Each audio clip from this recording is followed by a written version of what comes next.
बुजुर्गों और दोस्तों, आज किश्तोपुर की सुनहरी वादी में वो तशरीफ लाए हैं जिनको देखने के लिए न सिर्फ मालदा, मुर्शिदाबाद, बीरभूम या वेस्ट बंगाल का कोई भी खित्ता हाजिर होता है, बल्कि जिनके दीदार के लिए हर आशिक रसूल, वो किसी भी इलाके, किसी भी खित्ते में रहता हो, वो हाजिरी देने पे फख्र महसूस करता है।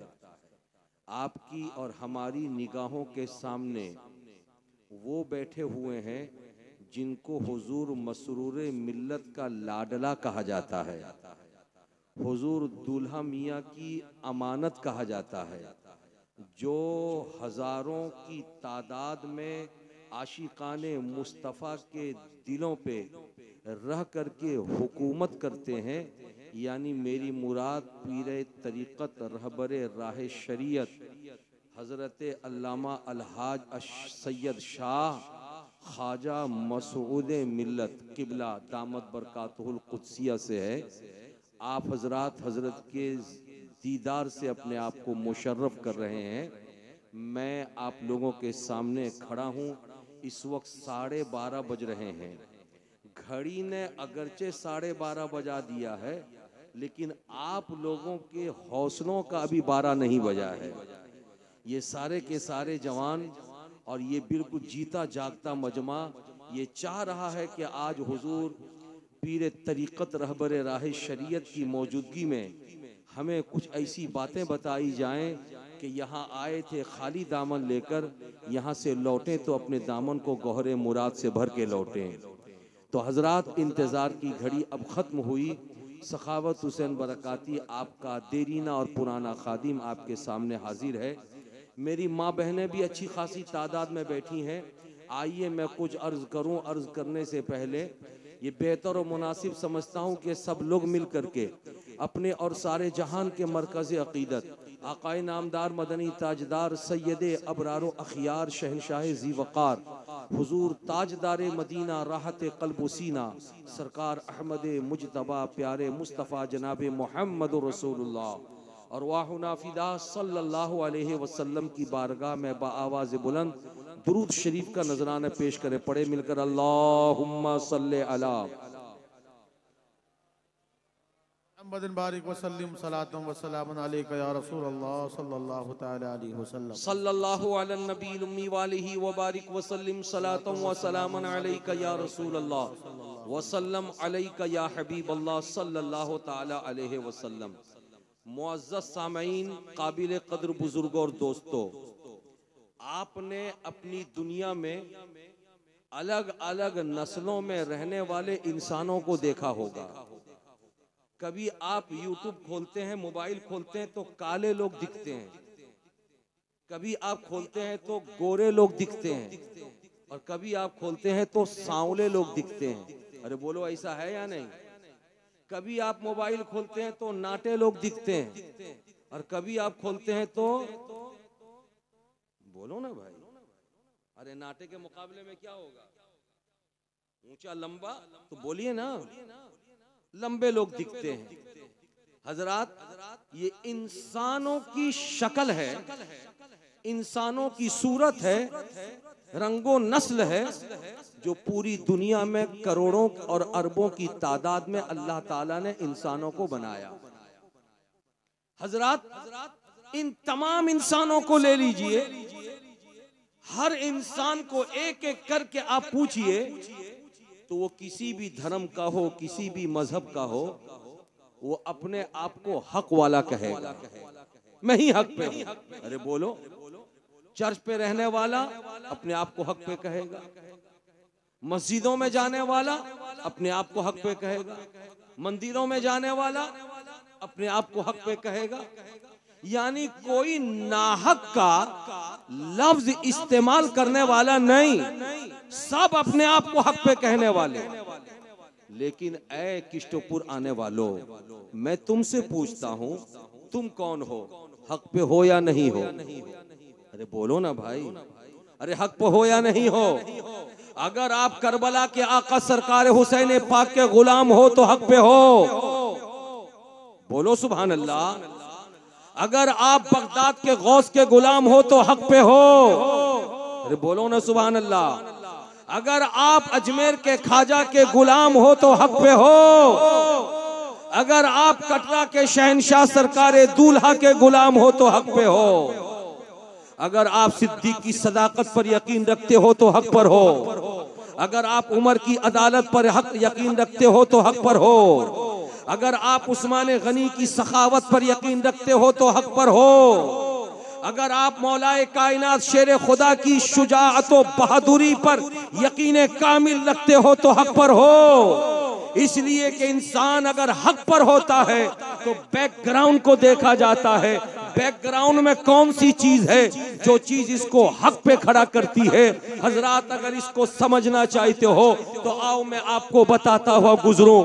मैंने आपको इससे पहले भी बताया था पूरी दुनिया में 6673 पहाड़ है, मगर तमाम पहाड़ों को एक यकसानियत तौर पर हर एक पहाड़ को मर्तबा और रुतबा हासिल नहीं है। लेकिन 6673 पहाड़ों में कुछ पहाड़ों को चुन लो जिन पहाड़ों के पीछे बैकग्राउंड इतना मजबूत है कि बैकग्राउंड की बुनियाद पर वो पहाड़ रुतबे में बड़े नजर आ रहे हैं, मर्तबे में बड़े नजर आ रहे हैं। थोड़ी सी तवज्जो देना। मिंबर शरीफ पर जो उलमा बैठे हैं उनकी भी तवज्जो चाहूंगा। सरंदीप पहाड़ बहुत मर्तबे वाला है। चूंकि हजरत आदम अलैहिस्सलाम सरंदीप पहाड़ पर उतारे गए थे। जूदी पहाड़ बहुत बड़े रुतबे वाला है, इसलिए कि हजरत नूह अलैहिस्सलातु व तस्लीम की कश्ती उसी पहाड़ पे रुकी थी। पतूर नाम का पहाड़ बहुत मुकद्दस है, इसलिए कि हजरत मूसा अलैहिस्सलाम उसी पहाड़ पे जाकर के रब से शर्फे हम कलामी हासिल किया करते थे। पहाड़ों की दुनिया में आओ, हेरा नाम का पहाड़ बहुत रुतबे वाला है, इसलिए कि गारे हेरा में है। और आगे बढ़ते जाओ, सौर नाम का पहाड़ बहुत रुतबे वाला है, इसलिए कि वहां पे गारे सौर है। और आगे जाओ, रहमत नाम का जबल रहमत नाम का पहाड़ बहुत रुतबे वाला है, इसलिए कि हजरत आदम और हव्वा की मुलाकात जन्नत से उतरने के बाद वहीं पे हुई थी। और आगे बढ़ते चले जाओ, रकीम नाम का पहाड़ बहुत रुतबे वाला है, इसलिए कि असहाबे कहफ का काफिला वहीं पे आज तक लेटा हुआ है। और आगे बढ़ते चले जाओ, सबीर नाम का पहाड़ बहुत रुतबे वाला है, इसलिए कि हजरत इस्माइल ज़बीहुल्लाह के लिए उसी पहाड़ पर फिदिया बना करके खुदावंद कुद्दूस ने जानवर उतारा था। ये पहाड़ थे जिनका बैकग्राउंड मजबूत था, जिनको रुतबा मिला। लेकिन उन्हीं पहाड़ों में एक पहाड़ है उहुद नाम का, जिस पहाड़ के बारे में मुकद्दस नबी प्यारे आका फरमाते हैं, मेरे सहाबा ये उहुद नाम का पहाड़ जिसको तुम देख रहे हो ये पहाड़ जन्नती है, इसलिए कि ये जन्नती पहाड़ अल्लाह तबारक व तआला के पहाड़ों में बड़े रुतबे वाला है। साहबा ने पूछा, या रसूल अल्लाह ये जन्नती कैसे है? तो नबी ने फरमाया था, ये पहाड़ मुझ मोहम्मद से मोहब्बत करता है, मोहब्बत नबी की बुनियाद पर उहुद पहाड़ जन्नती है। मुस्तफा का फरमान था, जो मोहब्बत करे वो जन्नती है। तो किश्तपुर में आने वालों, आले नबी को गवाह बना करके बताना, बोलो तुम नबी से मोहब्बत करते हो कि नहीं करते हो? रसूल से इश्क करते हो कि नहीं करते हो? अगर करते हो तो दुनिया के जितने भी तबके में रहने वाले इंसान हैं, मैं किसी इंसान की बात नहीं करता, मुसलमान की बात करता हूं। मुसलमान सबसे बड़ा है, सबसे रुतबे वाला है, इसलिए कि वो खुदा के पैगंबर से मोहब्बत करता है, अकीदत के हारों फूल पेश करता है। प्यार से बोलो, मैं इसको बांधू, ये आवाज खींच रहा है, पतला रुमाल। दुरूद पाक पढ़ी अल्लाह। अरे पढ़ो भाई, पढ़ो सल्ले अला सय्यदना मौलाना मुहम्मद व अला आलि सय्यदना मौलाना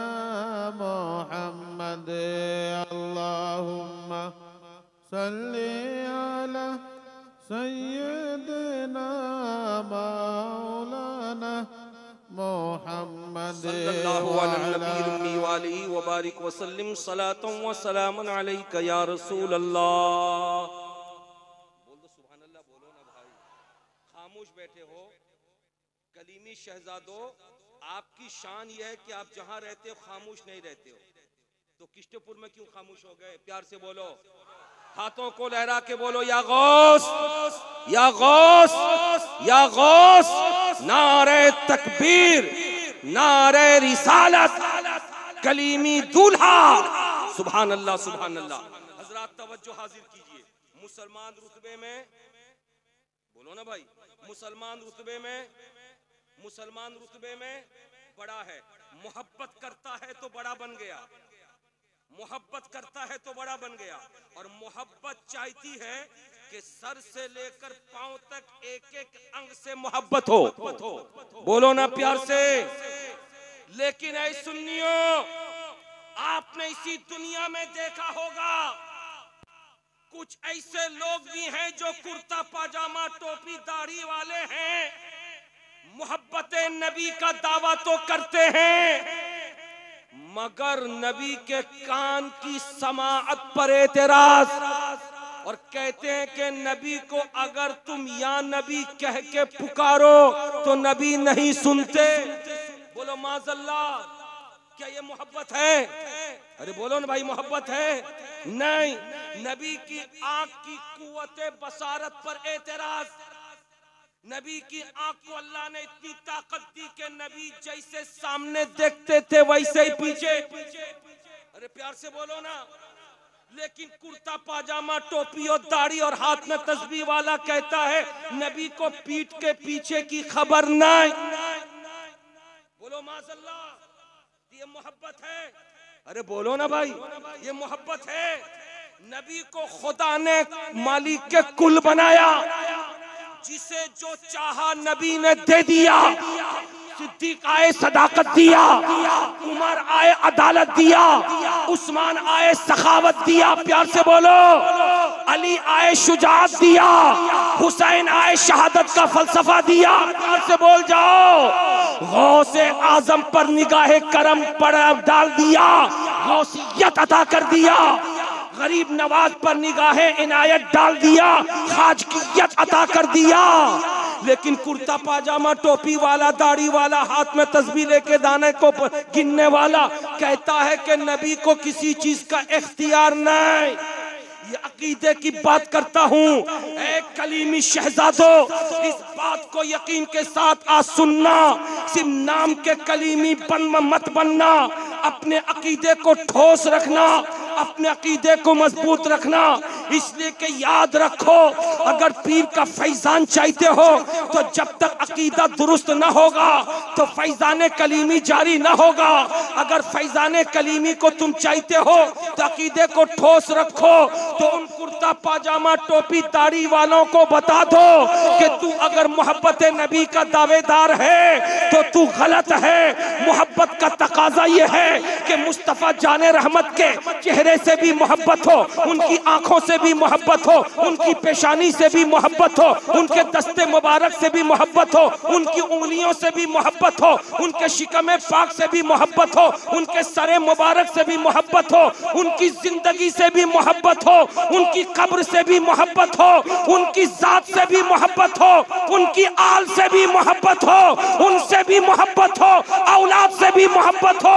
अगर वाकई ऐसा है तो सुन ले, तू सुन्नी है। और अगर ऐसा नहीं तू वहाबी हो सकता है, देवबंदी हो सकता है, लेकिन सुन्नी नहीं हो सकता।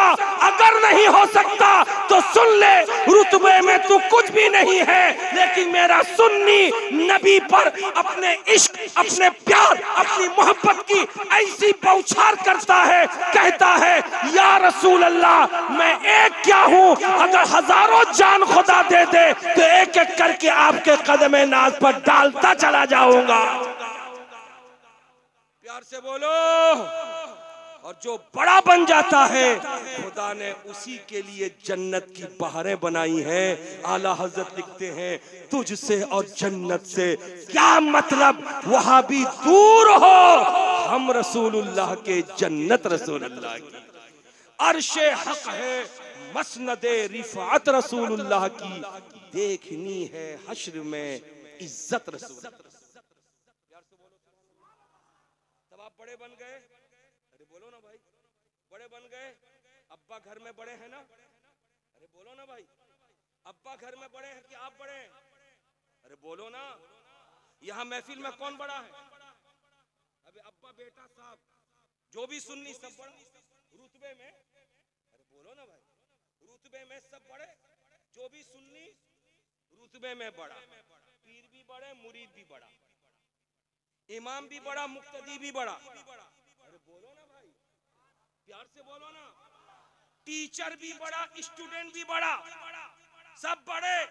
और जो बड़े होते हैं वो जिम्मेदारी निभाते हैं।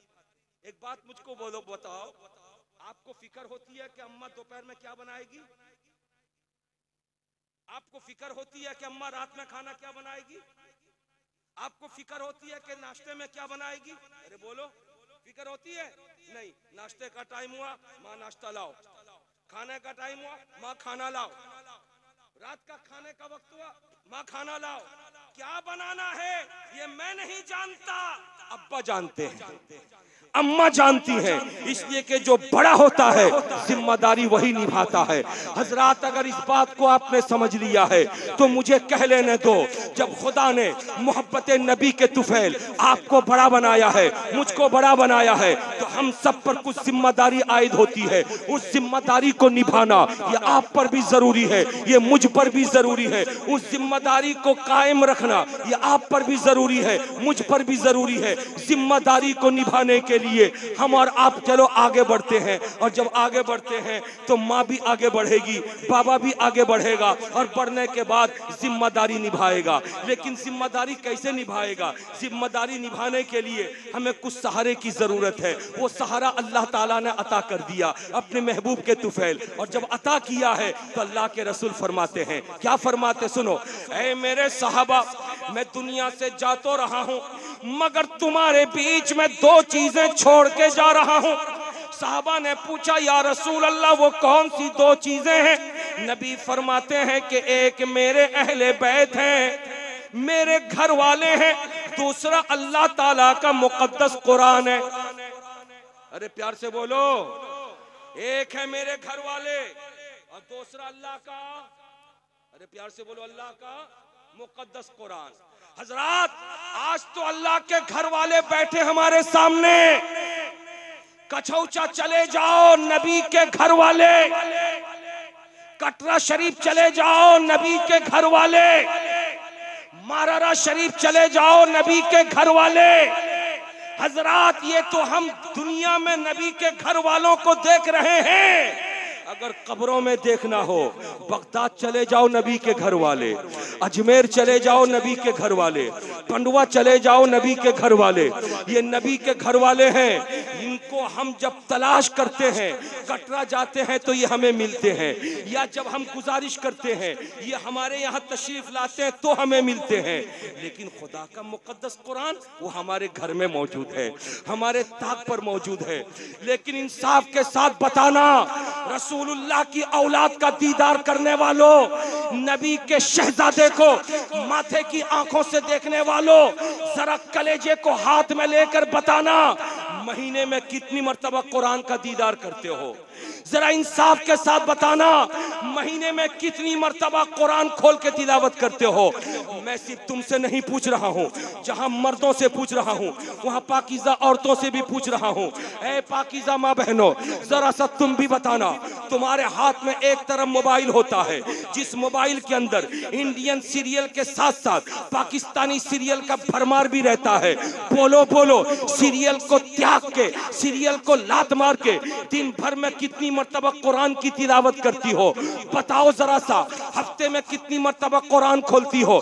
जरा बताओ, महीने में कितनी मर्तबा कुरान खोलती हो? हजरात, आज हिंदुस्तान के हालात खराब हो गए। आज नौजवानों मेरी तरफ मुतवज्जे होना, ये भूल भुलैया में मत रहना कि हिंदुस्तान में हम चैन और सुकून की रोटी खा रहे हैं तो आने वाले दिनों में भी चैन और सुकून की रोटी खाते रहेंगे। नहीं नहीं, 2014 से जो हालात खराब हुए वो जू की तू हालत नहीं है, हालात खराब होते चले जा रहे हैं। अभी संभल में आपने देखा मस्जिद के ऊपर हमला जब किया गया तो 5 मुस्लिम नौजवानों को गोलियों से भून दिया गया। अल्लाह करे हमारे इलाके में ऐसी नौबत ना आए, मगर याद रखो आपकी बदअमली, मेरी बदअमली, नमाज से दूरी, मस्जिद से दूरी, कुरान से दूरी, मजहब से दूरी, सिर्फ नाम के मुसलमान अगर बन के रहेंगे तो याद रखो वो दिन भी आ जाएगा जिस दिन के बारे में हम सोच भी नहीं सकते। इसलिए माओ अपनी गोद में बिठाकर जिन बच्चों को दूध पिलाती हो तो उन बच्चों के रोने पर उनको मोबाइल का गाना सुनाकर खामोश मत करना, आदत डालना। बीबी फातिमा ज़हरा जब हसन और हुसैन को गोद में बिठा के दूध पिलाती थी तो हसन हुसैन जब नाराज हो जाते थे तो फातिमा कुरान की तिलावत सुना करके हसन और हुसैन को राजी करती थी। अगर कनीज हो फातिमा की, तुम भी आदत डालो, जब तुम्हारे बच्चे नाराज होकर रोने लगे तो तुम तरन्नुम में सूरह फातिहा सुनाओ, सूरह अखलास सुनाओ, सूरह नास सुनाओ, सूरह हुद सुनाओ। मेरा यकीन कहता है कुरान तरन्नुम में सुनाती जाओगी, बच्चा सुन सुन के खामोश होता चला जाए। नारे तकबीर, नारे रिसालत, फैज़ान कुरान, अज़मत मुस्तफा, अज़मत अहले बैत, नारे तकबीर, नारे रिसालत। কথাটা বুঝতে পারছেন দাদা? अरे बोलिए ना भाई, बात समझ में आ रही है? ভালো লাগছে না? है ना, बोलो ना, ভালো লাগছে ना? सुनो, तवज्जो के साथ सुनो।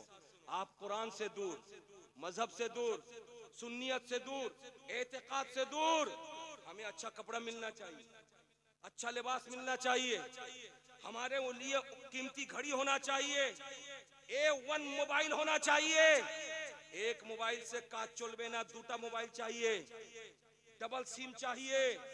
हजरात, इलेक्ट्रिक ना हो कोई बात नहीं, मोबाइल का तो भूत इतना सवार है, कपड़ा ना हो कोई बात नहीं, पानी नहीं आ रहा, सप्लाई बंद है कोई बात नहीं, तूफान आ गया कोई बात नहीं, मगर टावर रहना चाहिए। अरे बोलो ना जी, टावर रहना चाहिए, टावर रहना चाहिए। जब टावर नहीं रहेगा, पानी मौजूद, दिल में खुशी नहीं, टावर नहीं रहेगा, खाना मौजूद, दिल में खुशी नहीं, टावर है मेन, टावर। मैं कहना चाहता हूं कलीमी शहजादों और कलीमी शहजादियों, सुनो, टावर कब के बारे में सोचो। यकीनन टावर की जरूरत है।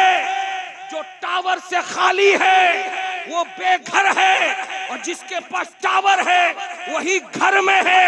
लेकिन कौन सा टावर? इंटरनेट का टावर नहीं। हमें चाहिए तो कादरी टावर चाहिए, हमें चाहिए तो चिश्ती टावर चाहिए, हमें चाहिए तो रज़वी टावर चाहिए, हमें चाहिए तो कलीमी टावर चाहिए। जिसके पास ऐसे टावर आ जाते हैं वो जहां भी रहता है खिला हुआ रहता है। प्यार से बोलो ना, झूम के बोलो। हजरत तवज्जो हाजिर कीजिए और ज्यादा टावर के चक्कर में मत पड़ो। अभी हजरत के इलाके में बहुत बड़ा हादसा हो गया 3 दिन पहले, आपने नेट में देखा होगा। ये टावर के जरिए JSP न GPS मैप। अरे बोलो ना जी, बाइक चलाते हो ना, अगर अजनबी जगह जाते हो तो क्या करते हो? मैप चालू करते हो, GPS। अरे बोलो, GPS मैप चालू किया था 3 लोगों ने 4 व्हीलर पर बैठ करके। GPS मैप से बरेली से चले, कुछ दूरी से चले, बरेली शहर में ही एक नदी पड़ती है जो हजरत क्या से बहुत करीब है। GPS मैप ने उनको वही नदी के ऊपर बने हुए पुल का रास्ता दिखा दिया, और जब पुल पे उनकी गाड़ी चढ़ी, नेट उनको बता रहा है कि यही रास्ता है, मैप बता रहा यही रास्ता है। 3 दिन पहले की बात है, उसी रास्ते से चले। अल्लाह अल्लाह, अगर न्यू फरक्का का नया ब्रिज देखा होगा तो समझ में आएगा कि दोनों तरफ से ब्रिज का काम हो गया, बीच में खाली। उस पुल का वही हाल था। अल्लाह अल्लाह, स्पीड 120 की स्पीड से रात के अंधेरे में तीन लोग एक ही घर के जो फोर व्हीलर से चले तो वो पुल मुकम्मल न हुआ था, वो पुल अनकम्प्लीट था, वो पुल बिल्कुल बीच से कटा हुआ था। इनकी स्पीड गाड़ी नदी में जाकर के गिरी और वहां जाकर के वो तीनों के तीनों जा बहक हो गए, तीनों के तीनों डेथ कर गए। ये है नेटवर्क, जो नेटवर्क आपको धोखा भी दे सकता है जैसा कि अभी अभी दिया। लेकिन अल्हम्दुलिल्लाह मुस्तफा जाने रहमत के जो गुलाम नबी कौनो मका से फैजान लेकर के पूरी दुनिया में बांट रहे हैं, उनसे करीब होकर दीन सीख लो, मजहब सीख लो। वो नेटवर्क कभी धोखा नहीं देगा। जो सिद्दीक अकबर की सदाकत पे चला वो कभी धोखा न खाया, जो फारूक की अदालत को अपनाया वो कभी धोखा नहीं खाया, जो उस्मान की सखावत को अपनाया वो कभी धोखा न खाया, जो अली की शुजाअत को अपनाया वो कभी धोखा न खाया, जो हुसैन की शहादत को अपनाया वो कभी धोखा न खाया, जो गौस की गौसियत को अपनाया वो कभी धोखा न खाया, जो खाजा की खाजगियत को अपनाया वो कभी धोखा न खाया। और एक कलीमी शहजादो, तुम्हारे पीर मुर्शिद सामने बैठे हैं, सरकार दूल्हा मियां आए फैजान लेने वाले लेते रहे, कभी धोखा न खाए। सरकार मसरूर आए फैजान लेने वाले लेते रहे, कभी धोखा न खाए। और ख्वाजा मसूद मिल्लत बैठे हैं फैजान बांट रहे हैं, जो सिद्क दिल से लेता रहेगा यकीनी तौर पर हर मोड़ पर वो कामयाब होता हुआ नजर आएगा। प्यार से बोलो सुभान अल्लाह। तो हजरात मैं आपके सामने ये कह रहा था कि घर में कुरान है। अरे बोलो भाई, घर में प्यार से बोलो, घर में कुरान है। उस कुरान को खोल करके पढ़ने की हमें तौफीक नहीं होती, लेकिन शिकायत जबान पे रहती है, इतना कमाते हैं बरकत नहीं है, रोजाना 1200-1400 की कमाई है फिर भी बरकत नहीं है। आप अलग कमाते और रोते हो, माँ तुम्हारी कमाई पर अलग रोती है, बहन तुम्हारी कमाई पर अलग रोती है, बीवी अब तुम्हारी कमाई पर अलग रोती है। मैं माँ बहनों को मुतवज्जे करके ये कहना चाहूंगा, ये तुम्हारा बेटा पसीना बहाता है, ये बाहर काम करता है, ये तुम्हारा शौहर बाहर काम करता है, ये तुम्हारा भाई बाहर काम करता है, ये जाफिशानी बर्दाश्त करता है, तकलीफ बर्दाश्त करता है, पसीना बहाता है, वो वह मेहनत करता है। अगर तुम उसकी कमाई में बरकत चाहती हो तो घर में पैसा भेजता है तो सिर्फ और सिर्फ मोबाइल पेर के नेटवर्क चला के सीरियल देख के अपना वक्त बर्बाद न करना, नमाज की पाबंदी करके रोजाना कुरान की तिलावत करके अपने बेटे की कमाई की बरकत की दुआ करना, शौहर की कमाई की बरकत की दुआ करना, बाप की कमाई की बरकत की दुआ करना। मैं यकीन कामिल के साथ हुजूर ख्वाजा मसूद मिल्लत को गवाह बनाकर ऐलान करता हूं, जो दुआ सिद्क दिल से मां करेगी उस दुआ की कबूलियत में कोई शक नहीं है। बहन की दुआ भाई के हक में, मां की दुआ बेटे के हक में, बीवी की दुआ शौहर के हक में कबूल होगी। कम कमा के लाएगा, इतनी बरकत होगी कि सारा काम मुकम्मल होता हुआ। प्यार से बोलो सुभान अल्लाह। और कुरान में कितनी बरकत है, अगर बरकत देखना चाहते हो तो तवज्जो हाजिर करो। अल्लाह अल्लाह, एक जगह पे जलसा होने वाला था, उस जलसे के बारे में माइक से लाउड स्पीकर से ऐलान हुआ चारों तरफ। ऐलान करने वाला ऐलान करते करते एक कॉलेज के पास से गुजरा कि फला जगह पे एक जलसा होने वाला है। उस कॉलेज में पढ़ने वाली मुस्लिम लड़कियों के साथ साथ गैर मुस्लिम लड़कियां भी पढ़ती थी। एक गैर मुस्लिम लड़की एक मुस्लिम शहजादी से पूछती है, तुम्हारे ग्रामे किसी होवे ना की? कहा की होवे? का जलसा होवे। उस लड़की ने कहा कि आमियो जाबो जलसा सुनबार जुन्नो। अल्लाह अल्लाह, मुस्लिम लड़की ने वेलकम किया। रात का सन्नाटा है, जलसा शुरू हो गया। वो हिंदू लड़की भी आ गई, मुस्लिम लड़की अपने साथ में लेकर जलसे में आई। और जब उसने कुरान पाक की तिलावत सुना, दिल गदगद हो गया। मौलाना साहब की तकरीर होने लगी। मौलाना साहब ने तकरीर के दौरान कहा, ऐ मुसलमानों, तुम्हारे घर में बेबरकती की एक वजह यह है कि तुम कोई भी काम करते हो अल्लाह के नाम से शुरू नहीं करते, इसीलिए कोई भी काम करो तो पहले बिस्मिल्लाहिर रहमानिर रहीम की तिलावत करो। बोलो ना भाई, खाना खाओ तो बोलो बोलो, बाइक स्टार्ट करो तो बोलो ना, पूरा पढ़ रहे। ए सिट्टू आधा क्या पढ़ता है, पूरा पढ़ बिस्मिल्लाहिर्रहमानिर्रहीम। मोटर बाइक चालू करो तो बोलो ना भाई, घर में जाओ तो दाहिना पाँव रखो। अरे बोलो ना भाई, मस्जिद में जाओ तो दाहिना पांव रखो, बिस्मिल्लाहिर्रहमानिर्रहीम। नाम बिस्मिल्लाहिर्रहमानिर्रहीम का माना क्या होता है मालूम है? माना अल्लाह के नाम से शुरू। माना याद करो, क्या माना है? अल्लाह के नाम से शुरू, जो बड़ा मेहरबान और निहायत रहम वाला है। मौलाना साहब की तकरीर चल रही थी, जहां मुस्लिम लड़की महजूज हो रही थी, वहीं पे हिंदू लड़की भी महजूज हुई। दूसरी सुबह जलसा खत्म हुआ, अपने घर गई, और जब घर गई तो घर का कामकाज करने के लिए झाड़ू देना शुरू किया, पढ़ा बिस्मिल्लाहिर्रहमानिर्रहीम। बर्तन धोना शुरू किया, पढ़ा बिस्मिल्लाहिर्रहमानिर्रहीम। बिस्तर बिछाना शुरू किया, पढ़ा बिस्मिल्लाहिर्रहमानिर्रहीम। नहाना शुरू किया, पढ़ा बिस्मिल्लाहिर्रहमानिर्रहीम। 2, 4, 5 दिन तक जब बिस्मिल्लाहिर्रहमानिर्रहीम बिस्मिल्लाहिर्रहमानिर्रहीम की तिलावत कसरत से किया, तो हिंदू घर में बाप ताड़ गया, माँ ताड़ गई, जरूर दाल में कुछ काला है। पूछने लगा कि मेरी प्यारी बेटी ये की पढ़ो तुम्हें? कहा बिस्मिल्लाहिर्रहमानिर्रहीम। कहने लगा हमारे तो हिंदू, हमें तो मुस्लिम नहीं, ये कलमा तो मुसलमान पढ़ते हैं, हम लोग नहीं पढ़ते हैं। मुस्लिम घर में आने वाली हिंदू लड़की कहने लगी कौन पढ़ता कौन नहीं पढ़ता है, मुझको इससे कोई मतलब नहीं। बिस्मिल्लाहिर्रहमानिर्रहीम इतना प्यारा लगा कि मैंने उसको याद कर लिया, अब मुझसे कोई भी इसको छीन नहीं सकता। प्यार से बोलो, झूम के बोलो। अगर आपको अच्छा लग रहा तो हाथ उठा के बोलो या रसूल अल्लाह। हजरात, बाप ने तंबी किया, माँ बहनों सुनो, बाप ने तंबी किया बेटी छोड़, बेटी ने छोड़ने का नाम नहीं लिया। बाप ने एक तरकीब सोची, इससे छुड़वाना है। उसने क्या किया, अपनी बेटी को अपनी एक सोने की अंगूठी थी, वो अंगूठी निकाल करके दे दिया और कहा कि बेटी इसे रख देना, जब मैं मांगू तो मुझको दे देना। बेटी ने कहा बिस्मिल्लाहिर्रहमानिर्रहीम, हथेली बढ़ा दिया, बाप ने हथेली में रख दिया। उस बेटी ने उसको लिया, लेकर के अलमारी का दरवाजा खोला, बिस्मिल्लाह पढ़ करके अंगूठी अलमारी के अंदर रख दिया। बेटी हटी, बाप करीब गया, चुपके से अलमारी खोला, अंगूठी लिया और लेकर के सामने वाले दरिया में फेंक दिया। अल्लाह अल्लाह, बेटी को कुछ भी पता नहीं है, दाम सामने वाले दरिया में फेंक दिया और फेंक करके बाहर चला गया। बाहर से एक मछली, रेहू मछली, आपके यहाँ माछ बहुत पसंद से खाते हैं, अरे बोलो भाई खाते हैं ना, माछ बहुत पसंद से खाते हैं। मैं जहाँ ठहरा हूँ, मेरे मेजबान है जनाब इब्राहिम भाई डीम वाले, उन्होंने कल तो मुर्गा खिलाया था, बीफ खिलाया था, और आज उन्होंने माछ भी खिलाया अल्हम्दुलिल्लाह। हजरात, मैं बोलना ये चाहता हूँ, रेहू मछली उसने देखी बाजार में, उस मछली को खरीदा और खरीद करके बेटी के हवाले किया और कहा बेटी इस मछली को लो, खाना बनाओ, मैं आता हूँ नहा करके और इसका खाना खाऊंगा। बेटी ने बिस्मिल्लाह पढ़ के मछली लिया और छुरी लिया, बिस्मिल्लाह पढ़ के जैसे मछली को काटा तो क्या देखा कि मछली के पेट के अंदर से चमकती हुई सोने की अंगूठी निकली।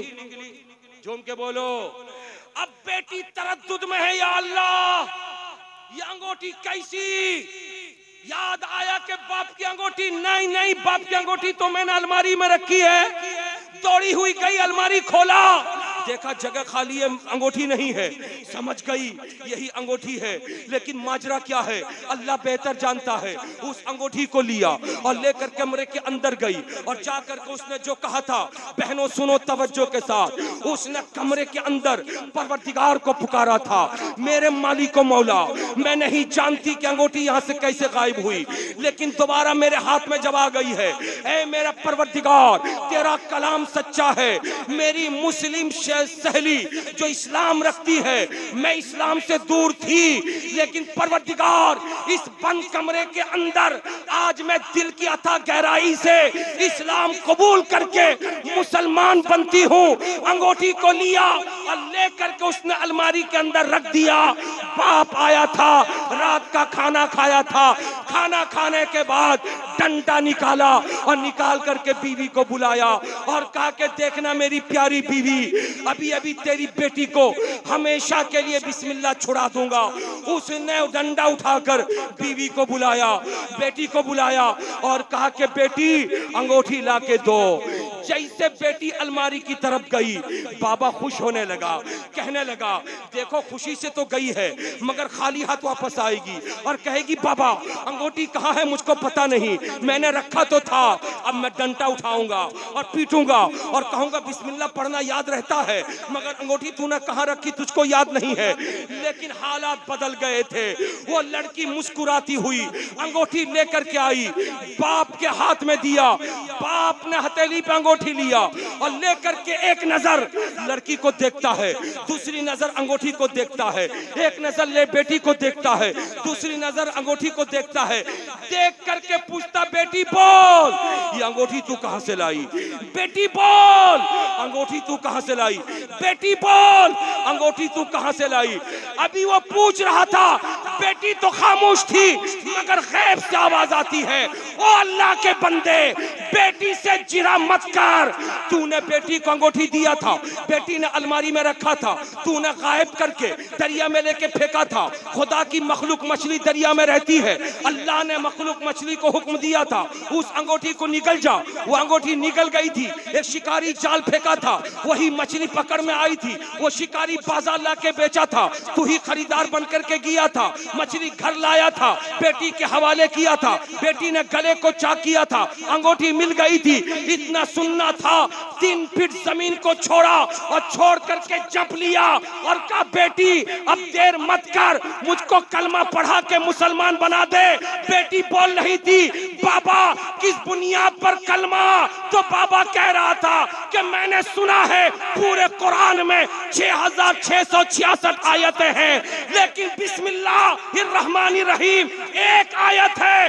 जब एक आयत का इतना पावर है तो पूरे कुरान का कितना पावर होगा। नारे तकबीर, नारे रिसालत, फैजान कुरान, अजमत अहले बैत, फैजान हुजूर मसरूर मियां, नारे तकबीर, नारे रिसालत, सुभान अल्लाह, सुभान अल्लाह। इसलिए मैं कहना चाहता हूँ माओ बहनों, कुरान की घर में तिलावत करो, नमाज की पाबंदी करो, अपने बच्चों के हक में दुआएं करो, इसलिए कि कल के बच्चे और थे, आज के बच्चे और हैं। कल के बच्चे जो थे वो आपकी बात मानते थे। जब हम लोगों का बचपना था उस बचपने को आपने देखा होगा, लेकिन आज का जो बचपना है उसको भी आप देखते हुए नजर आ रहे हैं। हजरात आज बेअदबी, आज गुस्ताखी, आज बच्चों का माँ बाप को नेगलेक्ट करना ये आम होता जा रहा है। इसीलिए मैं कहता हूँ किसी इलाके से गुजर जाओ, अगर आलिम उलमा की इज्जत हो, अगर दाढ़ी वालों की टोपी वालों की इज्जत हो तो समझ जाना इस इलाके के लोग अपने माँ बाप की इज्जत करते हैं। और जिस इलाके में बड़े लोगों की इज्जत ना हो, उम्र दराज लोगों की इज्जत ना हो, तो समझ जाओ उस इलाके के लोग अपने माँ बाप की इज्जत नहीं करते होंगे। आज हालात बदले हुए हैं। मैं कहना यह चाहता हूँ, आज कलीमी शहजादों अपने पीरो मुर्शिद के सामने बैठे हुए हो। पीरो मुर्शिद क्या देते हैं? इस्लाम देते हैं। पीरो मुर्शिद क्या देते हैं? फलसफा इस्लाम पेश करते हैं। पीरो मुर्शिद क्या करते हैं? तुम अगर भटके हुए हो तो तुमको राह रास्त पे लाके खड़ा करते हैं। पीरो मुर्शिद क्या करते हैं? रसूल का इश्क तुम्हारे सीने में साइकिल करते हैं। पीरो मुर्शिद क्या करते हैं? माँ बाप का अदब और एहतराम बताते हैं। पीरो मुर्शिद क्या करते हैं? बेनमाजी हो तो नमाज पढ़ने की तलकीन करते हैं। पीरो मुर्शिद क्या करते हैं? अगर तुम इस्लाम से अलग हो गए हो तो तुम्हारे कदम को इस्लाम की दहलीज पे लाके खड़ा कर देते हैं, ताकि तुम सिर्फ नाम के मुसलमान न रहो। इसलिए कि नाम का जो मुसलमान है वो जब तक दुनिया में है तब तक चल रहा है, लेकिन जब काम का मुसलमान बन जाएगा तो कब्र में जाएगा तो हिफाजत ही हिफाजत होती रहेगी, राहत ही राहत मिलती रहेगी, आराम ही आराम मिलता रहेगा। इसीलिए मैं कहना यह चाहता हूं कि अच्छे मुसलमान बन जाओ। जब तुम अच्छे मुसलमान बन जाओगे तो जिस तरफ जाओगे तुम्हारा ही डंका बजता हुआ नजर आएगा। हजरात मुकर्रम, आज मैं एक बात बताना चाहता हूं। आज हमारे घरों में माँ बहनें, बेटियां जो रहती हैं, इनकी हिफाजत की जिम्मेदारी किसकी है? अरे बोलो ना, अरे बोलो। अगर अच्छे भाई हो तो तुम्हारी बहन अगर बहक रही हो तो तुमको कहीं पे मुंह दिखाने के तुम लायक नहीं। अगर अच्छे बाप हो तो तुम्हारी बेटी अगर गैर महरम से मुआशका चला रही हो तो तुम बाजार में बैठ के मुंह उठा के बात करने के लायक नहीं हो। अगर अच्छे शोहर हो तो तुम्हारी बीवी अगर बहक रही हो तो कहीं पे तुम सीना तान के बात करने के लायक नहीं। इसीलिए अल्लाह ताला ने मर्दों को हाकिम बनाया। तुम्हारी हुकूमत चले औरतों पे, तुम्हारी हुकूमत चले माँ बहनों पे। अगर बीवी है तो शौहर हुकूमत करे, माँ है तो अब्बा हुकूमत करे, है या नहीं? लेकिन उल्टा हो रहा है भी, बेचारा मर्द है तो वो नीचे दबा हुआ औरत की हुकूमत चल रही। अरे बोलो ना, मर्द कहता कि एटा होबे, औरत कहती ना एटा होबे ना ओटा होबे। बेचारा मर्द सिलेंडर, अरे बोलिए ना, मर्द सिलेंडर, एटा नहीं ओटा, बीवी जो बोल दे वही आखिरी लकीर है। इसीलिए मर्द बीवी से डरता नजर आ रहा है। अब बीवी के सामने जिसका नहीं चलता है वो मस्जिद में इमाम साहब के ऊपर चलाता है। इमाम साहब मौजिन साहब के ऊपर, ओ मौजिन साहब झाड़ू काहे नहीं दिया, ओ इमाम साहब इतना टाइम हो गया, टाइम हो गया तो क्यों नहीं अजान दिया अब तक। जिसका घर में न चलता हो वो मौजिन पे चलाएगा, इमाम पे चलाएगा, मौलाना पे चलाएगा और चाय खाने पे बैठ करके लंबी लंबी बात करेगा, लंबी लंबी। हजरात, आज के दौर का तकाजा है कि बेटों को भी पढ़ाओ, बेटियों को भी पढ़ाओ, लेकिन सिर्फ कॉलेज और यूनिवर्सिटी और स्कूलों में एडमिशन करके या किसी जगह ट्यूशन लगा के हाथ पे हाथ डाल के बैठे न रहो, बल्कि इन बच्चियों के एडमिशन के बाद इनकी निगरानी भी करते रहो। ये कितने बजे निकलती हैं, कितने बजे आती हैं, कहाँ जाती हैं, मोबाइल का इस्तेमाल कैसे करती हैं, ये जिम्मेदारी मर्दों की है, ये जिम्मेदारी बच्ची की माँ की है। इसलिए कि हालात इतने खराब हो चुके हैं कि आज के दौर में एक लड़की को बनाओ सिंगार के लिए उस सामान चाहिए, एक लड़की को मोबाइल में रिचार्ज करने के लिए पैसा चाहिए। बाप इतना पैसा नहीं दे पाता कि बनाओ सिंगार का सामान खरीद सके, बाप इतना पैसा नहीं दे सकता कि जियो का रिचार्ज 780 रुपए 84 दिन के लिए कर सके। ऐसे हालात में सीरियल देख देख करके लड़की आपे से बाहर है, कोई चीज पसंद नहीं। पाकिस्तानी सीरियल में जैसा लिबास पहनती है डांसर, वैसे लिबास इसको चाहिए। अब कहां से लाएगी? बाप तो गरीब है, पैसा नहीं देता, भाई के पास पैसे नहीं, कहां से ला के देगी? ऐसे हालात में जो हमें रिपोर्ट मिलती है वो रिपोर्ट जान को ले लेने वाली रिपोर्ट है। उस रिपोर्ट का एक हिस्सा मैं आपके सामने पेश करता हूं।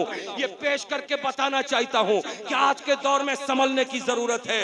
अभी अभी मुजफ्फरनगर जो यूपी की धरती पर है, मुजफ्फरनगर में एक बार पे पुलिस वालों ने छापा मारा जहां पे नाच गाना होता है, और जब छापा मारा था तो 50 लड़कों को पकड़ा था और 50 लड़कियों को पकड़ा था, और सबों को पुलिस वैन में भर के वो थाना ले गए थे पुलिस वाले।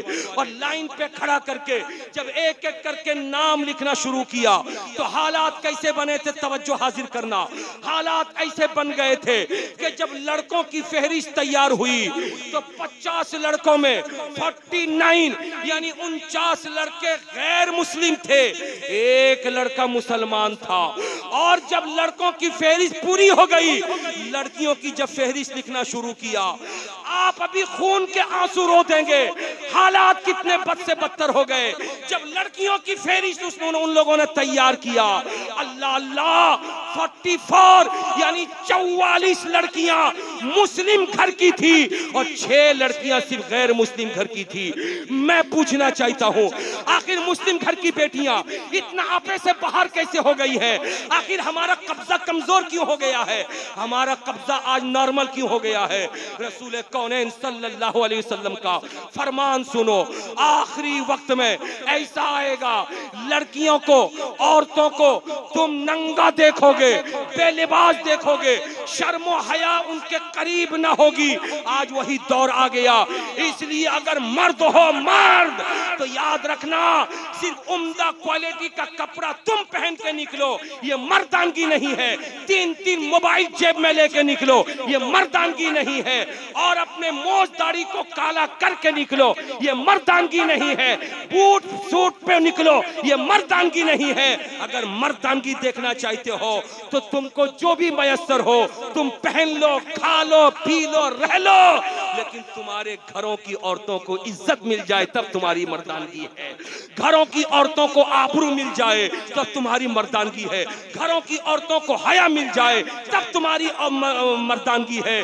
इसीलिए मैं कहता हूं, अच्छा मर्द वो होता है जो अपने घरों की बहनों की इज्जत जानता हो, जो बेटियों की इज्जत जानता हो, जो माओं की इज्जत जानता हो, जो बीवियों की इज्जत जानता हो। जिसके घर की औरतें जितनी हयादार होंगी उस घर के मर्द का नाम उतना रोशन होता हुआ। यार तो बोल दो सुभान अल्लाह, मचल के बोलो माशाअल्लाह। हजरात, मैं कहना चाहता हूं कि अल्लाह तबारक व तआला ने हमें और आपको अच्छा बनाया, और जब अच्छा बनाया है तो अच्छा किस माना कर जबान से नारा लगाने से कोई अच्छा नहीं होता। कैरेक्टर भी पेश करना पड़ता है, किरदार भी पेश करना पड़ता है। जब किरदार की बात आई है तो आओ मैं आपको बताता हुआ गुजरू, हमारा किरदार कितना भोंडा हो गया। हमसे हमारे अब्बा खुश नहीं है। हमारा किरदार कितना भोंडा हो गया, हमसे हमारे ताया खुश नहीं, बड़े अब्बा। हमारा किरदार कितना घटिया हो गया, हमसे हमारे चचा खुश नहीं है। और हम चले हैं दूसरों को खुश करने के लिए। मियाँ अपने घर को पहले खुश कर लो, अपनी माँ को पहले खुश कर लो, अपने अब्बा को पहले खुश कर लो, अपने ताया को पहले खुश कर लो, अपने चचा को पहले खुश कर लो, अपने भाइयों को पहले खुश कर लो। जो खानदान वालों को खुश करता है वही बाहर वालों को भी खुश करता है। लेकिन हालात ऐसे बन गए हैं, हमारे लिए मोहल्ले के दोस्त प्यारे हैं, हमारे लिए अपने साथ काम करने वाले प्यारे हैं, उनके साथ वक्त गुजारेंगे मगर अब्बा को वक्त नहीं देंगे, उनके साथ टाइम बिताएंगे मगर अब्बा को टाइम नहीं देंगे। कितने ऐसे लड़के हैं, जरा सा अपने गरीबान पे मुंह डाल के देखे कि 24 घंटे में 1 घंटा अम्मा के पास अब्बा के पास टाइम देते हो। 1 घंटा 24 घंटे में अब्बा के बेड पे जाके, अब्बा के बेड पे जाके बैठ के टाइम देते हो। आज अब्बा बेचैन है कि मेरा बच्चा सब कुछ करता है मगर मुझे टाइम नहीं देता। अम्मा बेचैन है, मेरा बेटा सब कुछ करता है मगर मुझे टाइम नहीं देता। हालात इतने ऐसे बद से बदतर हो गए। टाइम रहेगा बैठ के मोबाइल पेरते रहेंगे मगर अब्बा के पास देने के लिए टाइम नहीं है। आओ मैं आपको बताता हुआ गुजरूं, पाकिस्तान का वो मामला, अदालत में एक बूढ़े बाप ने अपने बेटे के खिलाफ मुकदमा दायर किया। सुनो तवज्जो के साथ, गुफ्तगू का आखिरी हिस्सा सुन लो। अल्लाह अल्लाह। पाकिस्तान में एक बूढ़े ने अपने बेटे के खिलाफ मुकदमा दायर किया, केस दायर किया और केस में लिखा अपने बेटे से मुझको हर महीने 1 रुपया चाहिए और वो 1 रुपया अपने बेटे के हाथ से चाहिए। ये केस मेरे हक में सुनाया जाए। अल्लाह अल्लाह। जज ने उसके बेटे को बुलाया और बुला करके पूछा, तुम अपने बेटे बाप को पैसे क्यों नहीं देते हो? तो बेटे ने कहा था, जो कहा था वो सुनो। बेटे ने कहा था, जज साहब मेरे बाप के पास कमी कुछ नहीं है, मेरे बाप के पेंशन के पैसे आते 18,000, मेरे बाप के 6 दुकानें हैं, उनका किराया भी उठ करके आता है, 4 से 5 बीघा जमीन है, उसकी फसल भी आती है। इतने पैसे तो बाप के पास हो जाते हैं, मेरे पैसे की क्या जरूरत है? इतना सुनने के बाद जज ने बाप से मुखातब होकर के कहा था, बोलो बोलो क्या सही कहा बेटे ने? तो बाप ने कहा था, हाँ मेरे पास पैसे हैं लेकिन फिर भी मुझको मेरे बेटे का पैसा चाहिए। पूछा था आखिर क्यों? तो उसने जो आप बीती सुनाई थी वो सुनो नौजवानों, सुनो नौजवानों, आज सुन लो इस बात को। बाप ने कहा था, मैंने अपनी जवानी में बाजार में एक दुकान किया था, मैं जब बूढ़ा हो गया तो एक इकलौता बेटा था, उसके हवाले मैंने दुकान कर दिया। मेरा बेटा दुकान को इतना बढ़ाया कि 8-8 मजदूर रख लिए, इतना बिजी हो गया, सुबह सो के उठता है, दुकान जाता है, दोपहर में आता है, खाना खा के फिर दुकान जाता है, रात में जब आता है मैं सो चुका होता हूँ, बेटा आकर अपनी बीवी बाल बच्चों के साथ अपना टाइम गुजार के सो जाता है। अपने बेटे को देखे हुए मुझको 15-15 दिन गुजर जाते हैं, मैं अपने बेटे को देख नहीं पाता। यही वो बेटा है। जब ये बच्चा था उस बेटे को बगैर देखे मैं लुकमा नहीं उठाता था। यही वो बच्चा है जिस बच्चे को गोद में बगैर लिए मैं घर से बाहर नहीं निकलता था। यही वो बेटा है जिस बेटे को कंधे पे बिठा करके मैं दूसरों पर फख्र किया करता था। लेकिन ये बेटा है मुझ बूढ़े का ख्याल नहीं करता। ये बेटा, इस बात का एहसास इसको नहीं होता कि मेरे बाप से 15 दिन हो गए मुलाकात नहीं है। ऐसे आलम में मैं चाहता हूं कम से कम 1 रुपया महीने में मेरे पास ला करके दे। वो भी अपने बेटों के हाथ से न भेजे, दुकान के वर्कर के हाथ से न भेजे, अपनी बीवी के हाथ से न भेजे, बल्कि वो खुद आए मेरे पास, मुझको दे। कम से कम 1 महीने में अपने बेटे को दिल खोल करके मैं आधे घंटे 1 घंटे के लिए देख तो लूं। अल्लाह अल्लाह, बोलो बाप का दर्द कैसा था। जवानों, तुमको समझ में नहीं आएगा। जब तुम बाप बनोगे, तुम्हारी जब औलाद होगी, तब तुमको समझ में आएगा कि बेटा किसे कहते हैं, बाप किसे कहते हैं। हजरात, एक बाप से पूछो, बाप की तमन्ना बेटा है, बाप की आरजू बेटा है, बाप की खुशी बेटा है, बाप की राहत बेटा है, बाप का चैन बेटा है, बाप का सुकून बेटा है। याद रखना, बूढ़े बाप के कमरे में रोजाना बिला नागा रात में सोने से पहले 10 मिनट के लिए सही जाना, बाप के बेड पे बैठ करके बाप के पांव में हाथ मारना, माँ के कमरे में जाना, माँ के बिस्तर पर बैठ के हाथ में तेल लेकर के माँ के सर पे 10 मिनट के लिए मालिश करना। अगर तुमने मामूल बना लिया तो याद रख, उस बाप माँ के मरने के बाद अगर 30 और 40वां 10वां 20वां करके अगर तुमने 100 फकीरों को खिला दिया, 4 मदरसे के बच्चों को खिला दिया, अपने दरवाजे के सामने 18 डेग चढ़ा करके खाना बना के तूने बंटवा दिया, लेकिन उनकी जिंदगी में अगर तू उनको टाइम नहीं देता था, उनको खुश नहीं करता था, ये सब कुछ 40वां 10वां 20वां में करना बेकार है। और अगर तुम 40वां 10वां 20वां में ये सब कुछ करना चाहते हो तो उनकी जिंदगी में पहले उनको टाइम दे दिया करो, उनसे मोहब्बत की बात कर लिया करो, उनसे प्यार की बात कर लिया करो। यही पीर आते हैं, पीर आते हैं यही सबक देने के लिए, और ये बताते हैं याद रख, तेरे ऊपर पहला हक खुदा का है, दूसरा हक रसूलुल्लाह का है, और तीसरा हक तेरे माँ बाप का है। अगर वो माँ बाप खुश नहीं है तो पीर खुश नहीं है, माँ बाप खुश नहीं है तो रसूलुल्लाह खुश नहीं है, माँ बाप खुश नहीं है तो अल्लाह भी खुश नहीं। हजरात मुकर्रम, इसलिए जलसों में आते हो तो सीख करके जाओ। ये पीर का पैगाम है जो सखावत हुसैन बरकाती की जबान से निकल रहा है। आज लोग तकाजा करते हैं पीरों को सामने आना चाहिए, पीरों को सामने आना चाहिए, पीरों को सामने आना चाहिए। और कितना सामने आएंगे, कितने सामने आएंगे? बैठे हैं, सखावत हुसैन बरकाती को बोल रहे हैं, बरकाती बोल, जो मेरा पैगाम है उस पैगाम को दे दे, उस पैगाम को दे दे, ताकि दुनिया ये न कहे कि पीर का मुरीद तो हो गया, पीर साहब के हाथ को तो चूमता है, लेकिन 3 साल हो गए बाप के तलवे को इसने अब तक नहीं छुआ है। पीर साहब की दस्तबोसी तो करता है, लेकिन 4 साल हो गए अपने बाप से दुआ सलाम नहीं किया है। इसलिए उठो, पहले घर वालों को मुतमईन करो, उसके बाद पीर के पास आओ तो पीर का फैजान तुमको काम देगा। दुरूद पाक पढ़ो। अल्लाह सैयदना मौलाना मोहम्मद व अला आलि सैयदना